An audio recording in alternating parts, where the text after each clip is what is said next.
নারায়ণগঞ্জ ৪ আসনে মনোনয়ন প্রত্যাশী জেলা যুবদলের সদস্য সচিব মশিউর রহমান রনির পক্ষে শুক্রবার দিনভর ফতুল্লার বিভিন্ন ইউনিয়নে ঘুরে মানুষের সঙ্গে মতবিনিময় করেছে কর্মীরা এবং রাষ্ট্র সংস্কারে তারেক রহমান ঘোষিত ৩১ দফা কর্মসূচির লিফলেট বিতরণ করে।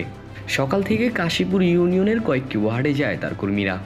স্থানীয় বাজার, পাড়া ও জনবহুল মোড়ে দাঁড়িয়ে পথচারীদের সঙ্গে কথা বলেন, তাদের মত শোনেন এবং নিজেদের অবস্থান ব্যাখ্যা করেন। লিফলেট দিয়ে স্পষ্ট করে জানান দল পরিবর্তনের কী পরিকল্পনা রেখেছে এবং কেন সাধারণ মানুষের সমর্থন জরুরি। দুপুরের পর রনির কর্মীরা ছুটে যান এনায়েতনগর ইউনিয়নে। মাসদাইর, বোলাইল, মুসলিমনগর ও নয়াবাজার এলাকায় বাড়ি থেকে বাড়ি গিয়েছেন। কেউ দোকানে বসে, কেউ ঘরের দরজায় দাঁড়িয়ে।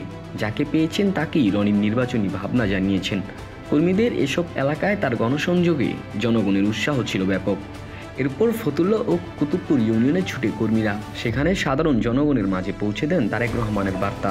ফতুল্লার বিভিন্ন এলাকা জুড়ে তার উপস্থিতি ভোটের মাঠে আগাম উষ্ণতার আভাস দিচ্ছে।